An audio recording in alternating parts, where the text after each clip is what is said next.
आज हम सभी लोग BA first year second semester से संबंधित एक कॉमन पेपर है, उसका नाम है प्राथमिक स्वास्थ्य एवं एजुकेशन, या प्राथमिक कह सकते हैं प्राथमिक चिकित्सा एवं स्वास्थ्य शिक्षा। उसके बारे में हम लोग जानकारी प्राप्त करेंगे। जैसे हम लोगों ने पूर्वोक्त जो फर्स्ट ईयर था, उसका जो फर्स्ट सेमेस्टर था, उसमें हम लोगों ने पढ़ा था फूड न्यूट्रिशन एंड हाइजीन के बारे में। ठीक उसी प्रकार से एक पेपर आपका होगा, उस पेपर का नाम है प्राथमिक चिकित्सा एवं स्वास्थ्य शिक्षा, या कह सकते हैं first aid and health education. तो अगर हम इसकी परिकल्पनाओं को जानने समझने का प्रयास करें तो यह कहा जा सकता है कि यह हमारे लिए या हम सभी के जो सिलेबस के अंतर्गत है या सिलेबस के अकॉर्डिंग है, उसके बारे में अगर अवलोकन करें तो कह सकते हैं कि यह जो पेपर में पूछा जाएगा, इसमें बीए, बीएससी और बीकॉम सभी के लिए ये कॉमन सा पेपर है। और इसमें ओएमआर पे ये जो परीक्षा यूनिवर्सिटी कराती है, उसका मेन मोटो यही होता है कि जो प्राथमिक स्तर पे जो चिकित्साएं होती हैं या फर्स्ट एड जो होता है, उसके बारे में कैसे हम लोग जान सकते हैं या कैसे उसको समझा जा सकता है, जो कि हर व्यक्ति के लिए या हर बालक के लिए या हर छात्र छात्राओं के लिए महत्वपूर्ण भी है। तो अगर इसके बारे में हम लोग जानकारी प्राप्त करें तो प्राथमिक चिकित्सा एवं स्वास्थ्य शिक्षा से संबंधित हमारे यूनिवर्सिटी लेवल पे जो ये परीक्षा कराई जाती है, इसको हम कह सकते हैं कि ये एक महत्वपूर्ण परीक्षा है और इसको पास या क्वालिफाई करना बहुत महत्वपूर्ण होता है। और साथ इसके क्रियाकलाप को अगर समझें तो जैसे फर्स्ट में हम लोगों ने देखा था फूड न्यूट्रिशन एंड हाइजीन के बारे में पढ़ा गया था, और उससे संबंधित हम लोगों ने उसको क्वालिफाई करने के बाद हमको एक मार्कशीट उपलब्ध करवाई गई, जो कि हमारे लिए इम्पोर्टेंट भी है। और उसमें क्वालिफाई मतलब 100 में से आपको 33 नंबर लाने कंपलसरी होते हैं, जिसमें हम लोग जान सकते हैं कि यह कैसे प्रक्रियाओं से हम लोग उसको लागू करते हैं। तो इसके अंतर्गत अगर हम देखें तो आज हम लोग पढ़ेंगे विशेष रूप से उनके लिए कि जो बीए, बीएससी और बीकॉम के जो छात्र और छात्राएं हैं, उनके लिए महत्वपूर्ण है ये टॉपिक, क्योंकि ये सभी के लिए है कंपलसरी पेपर और सेकंड सेमेस्टर के लिए है। तो इसके क्रियाकलाप को अगर हम समझें तो कह सकते हैं कि जब प्राथमिक चिकित्सा की बात आती है या प्राथमिक स्वास्थ्य शिक्षा की बात आती है, तो कहा जा सकता है कि ये है क्या, ये जो प्राथमिक स्तर की जो चिकित्सा होती है होती क्या है।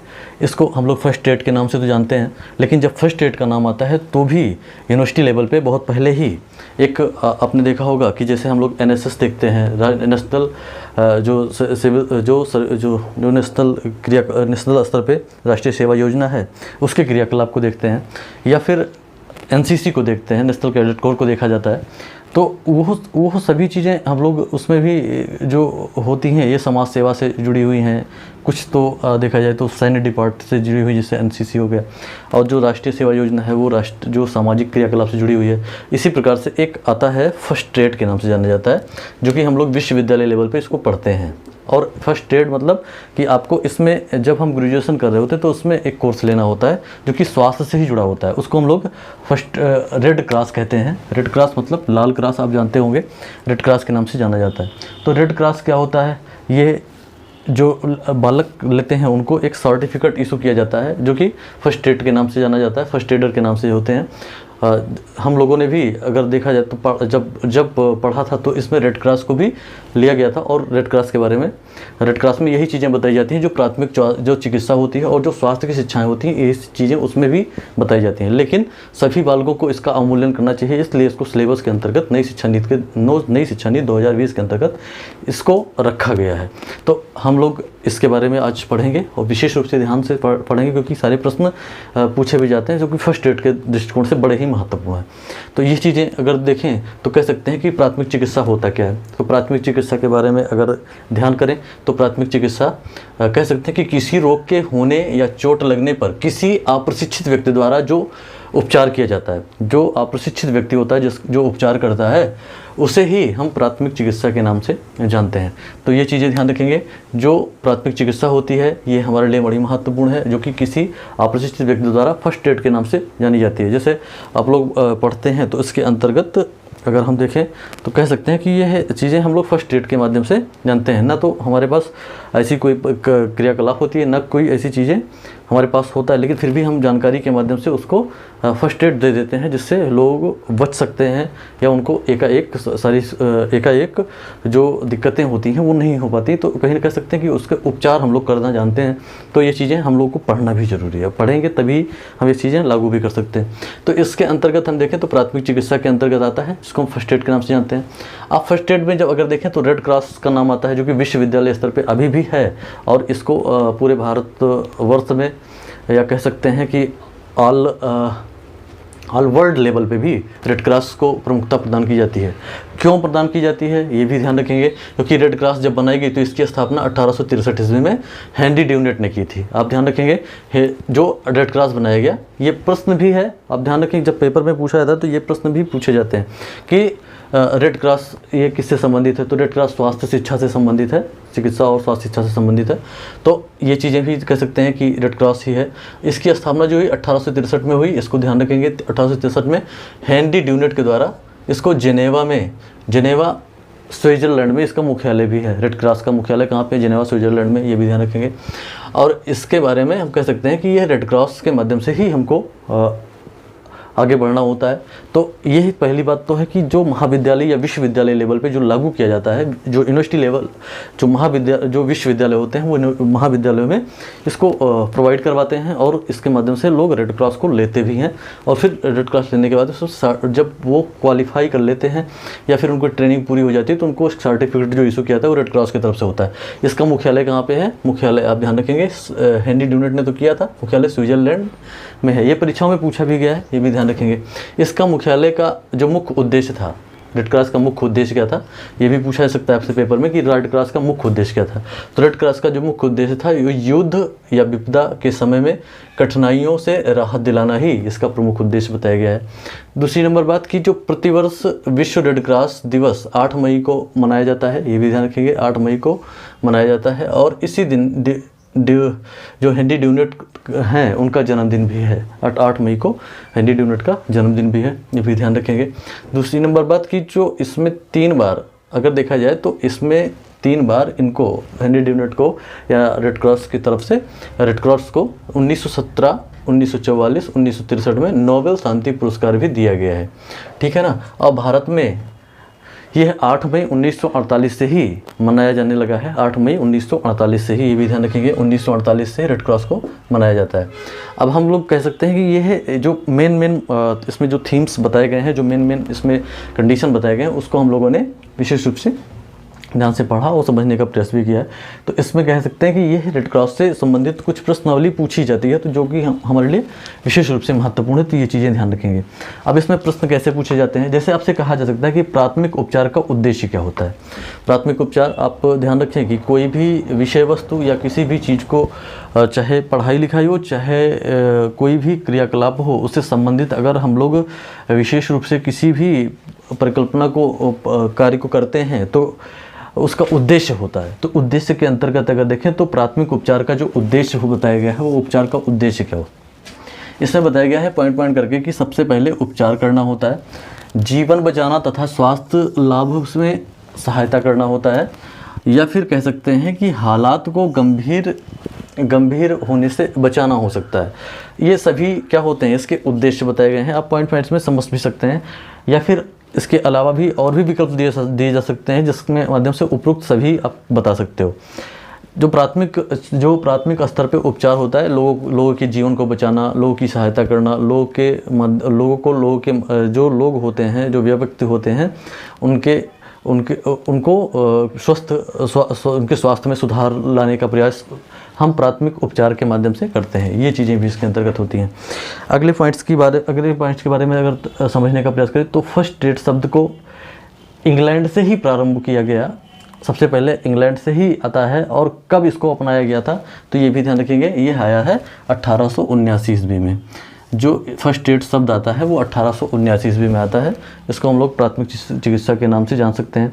अब अगले पॉइंट्स में ध्यान रखेंगे कि इसमें विकल्पों के आधार पे अगर हम ना विकल्प अगर देखें तो विकल्प को हटा करके अगर समझने का प्रयास तो सीधा सीधा एक ही शब्द में कह सकते हैं कि फर्स्ट एड शब्द की उत्पत्ति सबसे पहले इंग्लैंड में कब अपनाई गई, तो ये है 1879 ईस्वी में अपनाई गई। अलग अलग विकल्प भी दिए जाते हैं, 1920 हो सकता है, 1910 हो सकता है, 1820 हो सकता है, या फिर कह सकते हैं 1879 हो सकता है, 1879 हो जाएगा।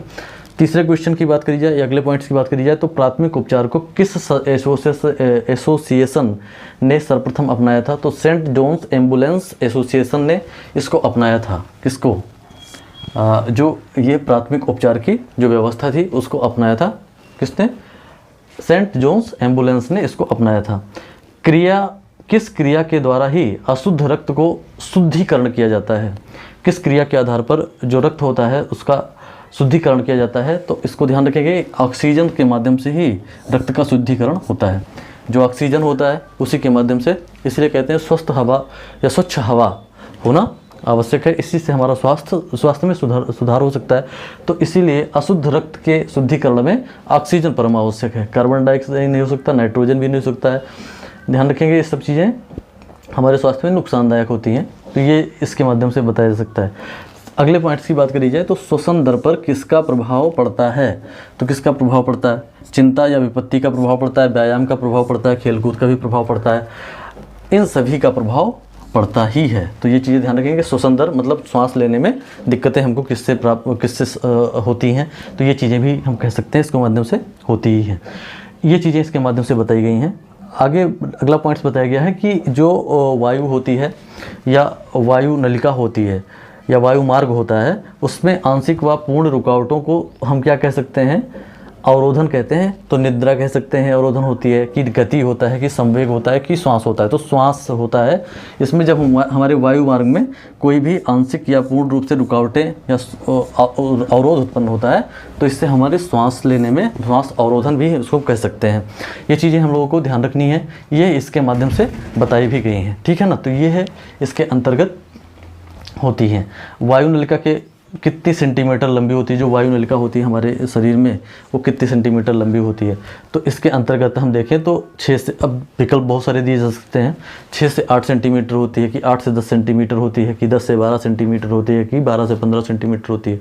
तो इसमें हम याद रखेंगे कि वायु नलिका जो लंबी होती है वो होती है कितने से कितने? 10 से 12 सेंटीमीटर तक लंबी होती है वायु नलिका। आप ध्यान रखेंगे जब हम सांस लेते हैं तो एक नली के माध्यम से सांस जो अंदर की ओर और बाहर की ओर जो ट्रांसफॉर्मेशन होता है उसके माध्यम से हम कह सकते हैं कि वायु नलिका की लंबाई जो बताई गई है वो 10 से 12 सेंटीमीटर की होती ही है। ठीक है ना, तो ये चीज़ें हमको ध्यान रखनी है। और ये पेपर्स में अगर देखें तो प्राथमिक चिकित्सा एवं स्वास्थ्य शिक्षा के अंतर्गत इसमें पूछा भी जा सकता है, तो ये चीज़ें ध्यान रखेंगे।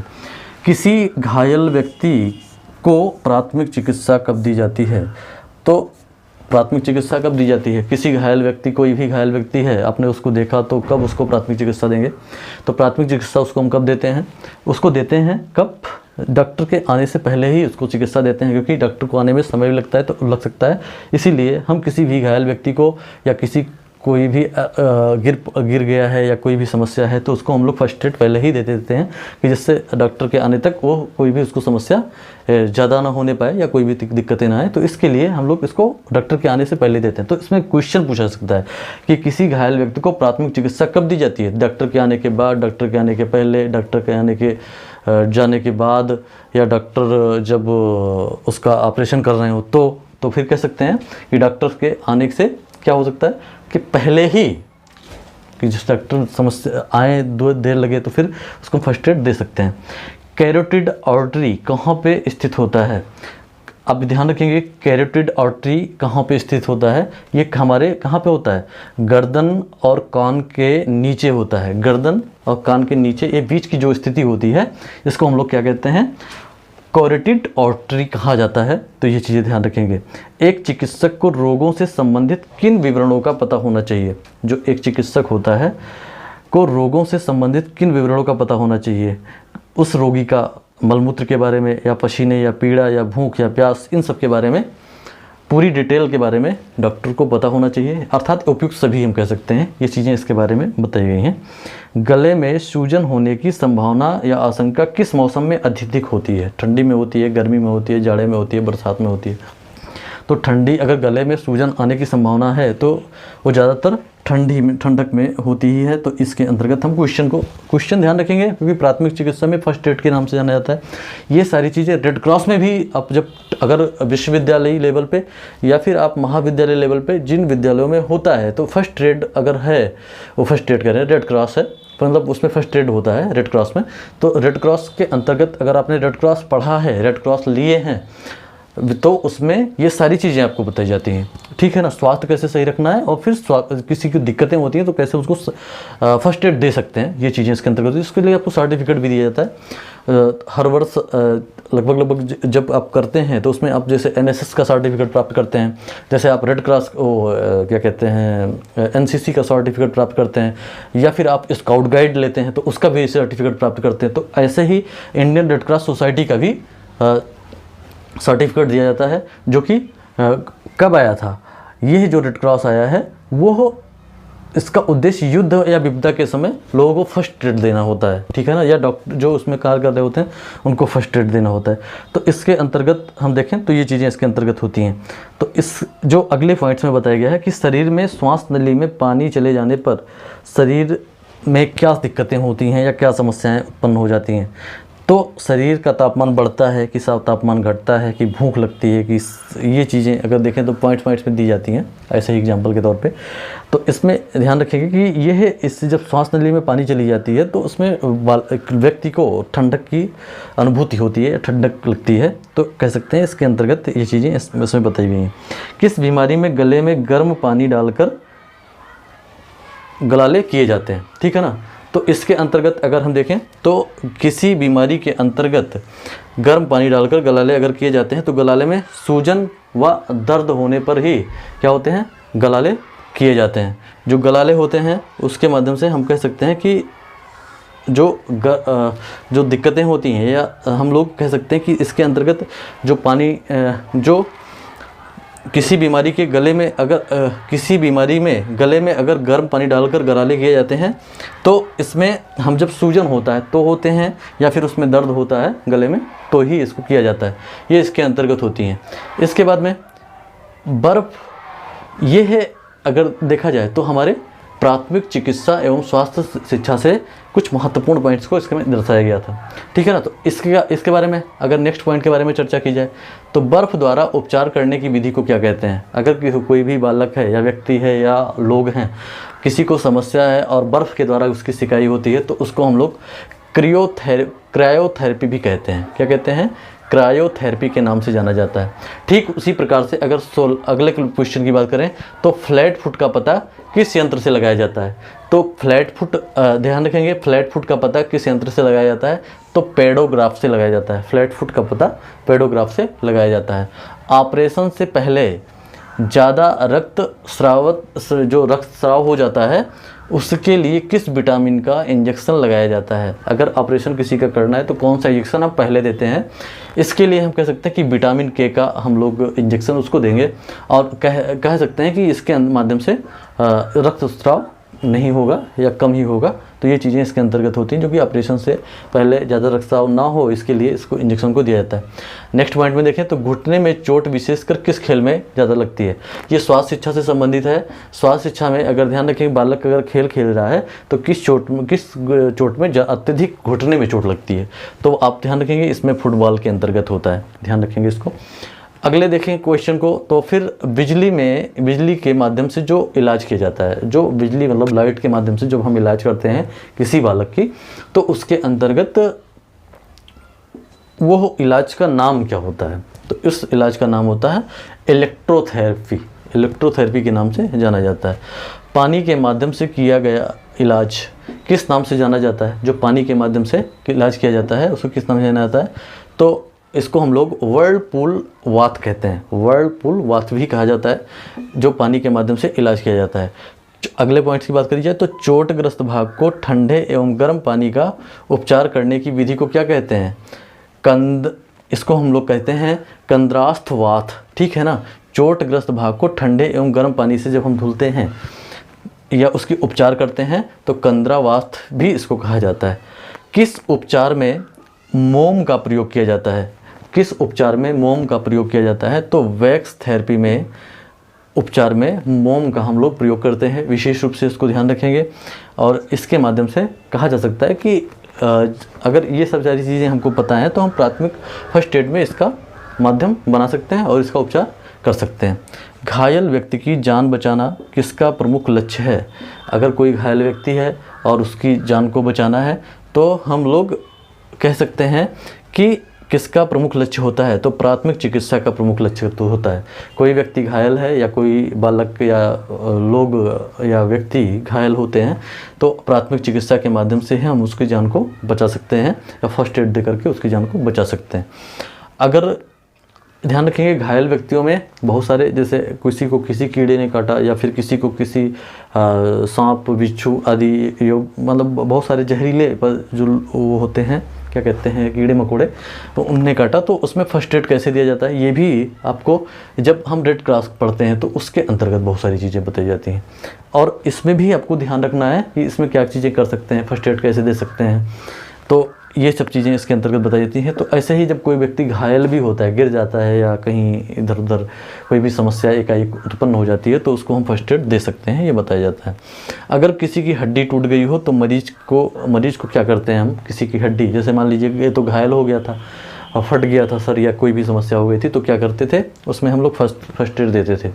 तो इसके माध्यम से अगर किसी की हड्डी टूट गई हो तो उस मरीज को क्या करते हैं? उसको पहले सबसे सीधा करते हैं और उसका जब दर्द कम करने का प्रयास भी करते हैं। उसको हड्डी को सीधा कर देते हैं क्योंकि मुड़ी हड्डी भी बहुत दर्द करती है, तो इसके लिए हम उसको सीधा करके उसको क्या करते हैं? उसके दर्द को कम करने का प्रयास करते हैं। उसके अगले क्वेश्चन को देखें तो डिजिटल जो थर्मामीटर होता है वो किसके काम आता है? ये भी पूछा था, डिजिटल थर्मामीटर को किसके काम आता है? तो इसके अंतर्गत अगर हम देखें तो तापमान को मापने के लिए या तापमान को अगर नापा जाए या मापा जाए तो हम कह सकते हैं ये इसके लिए डिजिटल थर्मामीटर का उपयोग हम लोग विशेष रूप से करते हैं। ये इसके अंतर्गत कुछ प्रश्न थे जो प्राथमिक चिकित्सा के अंतर्गत बताए गए हैं। ऐसे ही एक प्रश्न पूछा भी जाता है इसमें, ग्लोबल हैंड वॉशिंग डे कब मनाया जाता है? तो ग्लोबल हैंड वॉशिंग डे के अंतर्गत अगर परिचर्चा की जाए तो ग्लोबल हैंड वॉशिंग डे में क्या चीज़ें होती हैं कि वो 15 अक्टूबर को मनाया जाता है। और ग्लोबल हैंड वॉशिंग डे के अंतर्गत अगर देखा जाए तो हैंड वॉश किया मतलब हाथ को सफाई डे के नाम से जाना जाता है।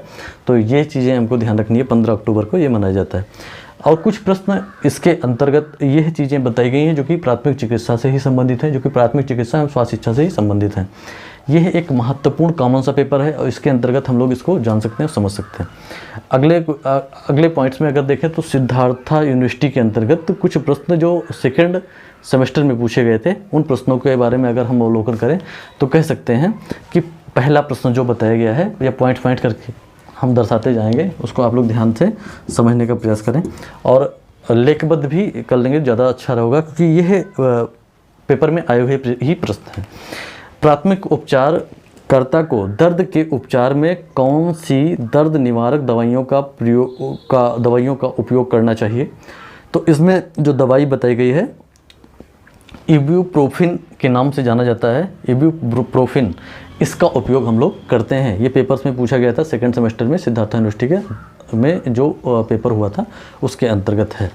CNS का अर्थ क्या होता है? CNS, इसको हम लोग सेंट्रल नर्वस सिस्टम भी कहते हैं। सेंट्रल नर्वस सिस्टम आप जान सकते हैं, इसको केंद्रीय तंत्रिका तंत्र भी कहते हैं। CNS का अर्थ क्या होता है? अब इसमें विकल्प बहुत सारे दिए गए थे, तो विकल्प के अंतर्गत अगर देखें तो CNS का होता है कंट्रोल नर्वस सिस्टम और कंट्रोल नर्वस सिस्टम, तो ये तो होता ही होता है। आगे इसको हम लोग दूसरे 3 विकल्प और भी दिए जाएंगे, तो इसके अंतर्गत हम इसको मेन चीज़ों को ध्यान रखेंगे और कह सकते हैं इसके माध्यम से कौन कौन सी चीज़ें होती भी हैं। तो EC का फुल फॉर्म क्या होता है? इसको हम लोग इलेक्ट्रोकार्डियोग्राम भी कहते हैं। क्या कहते हैं? इलेक्ट्रोकार्डियोग्राम के नाम से जाना जाता है। इसको हम लोग EC का फुल फॉर्म पूछा गया था उसमें, तो ये चीज़ें भी ध्यान रखेंगे। अगला क्वेश्चन दिया गया है कि HIV की जांच के लिए रैपिड टेस्ट के लिए किसका सैंपल लिया जाता है? तो रैपिड टेस्ट के लिए हम देखें HIV मतलब ह्यूमन HIV अगर देखा जाए तो ये है एक प्रकार का ऐसा वायरस है जो कि लोगों को बहुत ज़्यादा प्रभावित करता है। और इसके टेस्ट के लिए, जांच के लिए हम कह सकते हैं कि रक्त या ब्लड का सैंपल लिया जाता है। यह HIV टेस्ट के लिए होता है। पोलोमोर्डी ट्यूबरकुलोसिस कहाँ होती है? तो यह फेफड़ों में होती है, लंग्स में होती है। या फ्लोमडी ट्यूबरकुलोसिस कहाँ पे होती है? तो ध्यान रखेंगे फेफड़ों में ही, लंग्स में ही होती है। अगले क्वेश्चन की बात करें तो तपेदिक ट्यूबरकुलोसिस कहाँ पे होती है? तो ये चीज़ें बताई ही गई हैं, आप जानते होंगे फेफड़ों के अंतर्गत। तपेदिक के लिए जिम्मेदार जीवाणु कौन सा होता है? तो माइकोबैक्टीरियम ट्यूबरकुलोसिस के नाम से जाना जाता है, जो कि तपेदिक के जीवाणु के लिए जिम्मेदार होता है। यह क्वेश्चन में भी पूछा गया प्रश्न है। बेहोशी क्या है? बेहोशी के अंतर्गत बताया गया है, विकल्प दिए जाते हैं और इसमें एक अप्रत्याशित पतन होता है। इसको हम लोग अनएक्सपेक्टेड या क्लॉप्स भी कह सकते हैं। ये चीज़ें ध्यान रखेंगे। एक कुशल ड्रेसिंग होनी चाहिए। ड्रेसिंग मतलब एक कुशल ड्रेसिंग मतलब फर्स्ट एड में कुशल ड्रेसिंग जो होनी चाहिए वो रोगाणु मुक्त होनी चाहिए। इसको हम लोग अलग अलग प्रकार से समझ सकते हैं कि जब कभी भी कोई भी व्यक्ति या बालक को ड्रेसिंग की जाए तो उसमें रोगाणु मुक्त होना ही चाहिए। अगले पॉइंट्स की बात करें तो इसमें रोगाणु मुक्त जो होती हैं ये चीज़ें तो बताई ही गई, लेकिन वयस्क व्यक्ति जो वयस्क होता है उसका CPR करते समय आप क्या करते हैं या क्या देते हैं? तो उसमें CPR आप ध्यान रखेंगे कि कार्डियो पल्मोनरी और कह सकते हैं रिस्यूशन भी कहा जा सकता है इसको। तो पल्मोनरी रिस्यूशन के नाम से अगर हम लोग देखें तो इसको जान सकते हैं। तो इसको हम लोग CPR का अगर देखें फुल फॉर्म के रूप में तो भी बताया जा सकता है। और इसको हम लोग कार्डियोपुल्मोनरी रिसस्टेशन भी कहते हैं। और इसको कार्डियो या ये होता क्या है? तो इसके अंतर्गत हम कह सकते हैं कि कार्डियो अरेस्ट या अरेस्ट और सांस न ले पाने वाले जैसे आपातकालीन स्थिति में व्यक्ति को मुंह या नाक से सांस देकर या फिर सीने पर हथेली से दबाकर डालकर की जाती है, जिसको हम लोग क्या कहते हैं?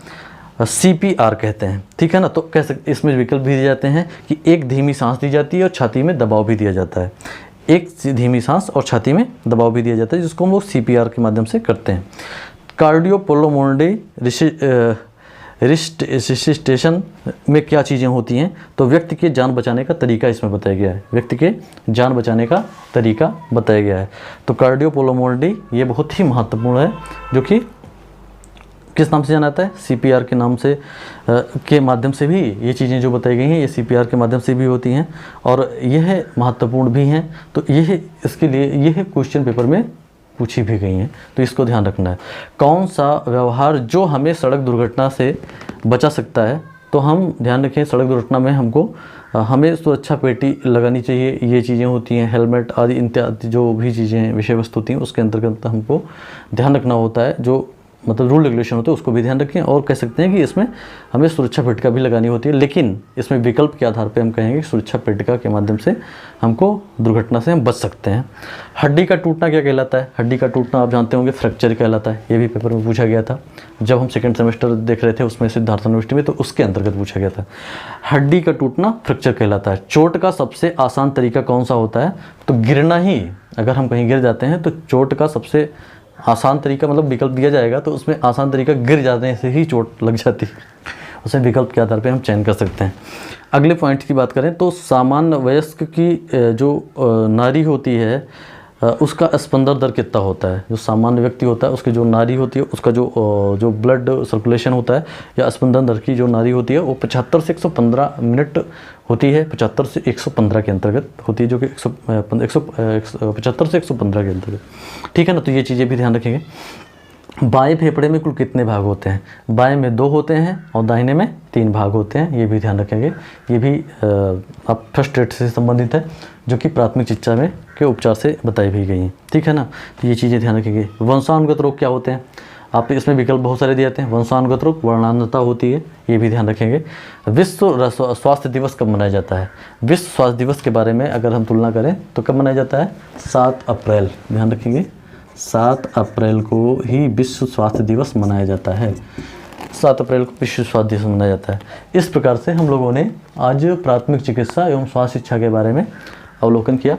और ये पेपर में आए हुए भी कुछ प्रश्न थे और कुछ प्रश्न ऐसे थे जो कि फर्स्ट एड में आपसे विशेष रूप से पूछे जाते हैं, और कुछ प्रश्न ऐसे भी हैं कि जो हमारे लिए पेपर में आने की संभावनाएं प्रबल हैं। तो इसके माध्यम से हम कह सकते हैं कि इन सभी चीज़ों को हम लोग विशेष रूप से अध्ययन करें, जो कि बीए और बीएससी और बीकॉम जो सेकेंड सेमेस्टर में छात्र और छात्राएँ हैं उन्हीं के लिए है। और कह सकते हैं कि फर्स्ट एड के बारे में आप इस प्रकार से भी जान सकते हैं, और प्राथमिक चिकित्सा एवं स्वास्थ्य शिक्षा के और कुछ आपको ये भी ध्यान रखने हैं कि जैसे आप लोग इसको पढ़ें तो उसके माध्यम से विटामिन्स हैं, प्रोटीन्स हैं, इन सबको भी आप लोग इसका अवलोकन कर लें, और इसके माध्यम से भी हम कह सकते हैं कि यह भी प्रश्न इसमें पूछे भी जा सकते हैं। नेक्स्ट टाइम में आप लोगों को पुनः हम लोग जो सेकेंड सेमेस्टर एजुकेशन का सिलेबस है उसके बारे में आप लोगों को बताया जाएगा, और इसके बारे में आप लोग विशेष रूप से अवलोकन करें।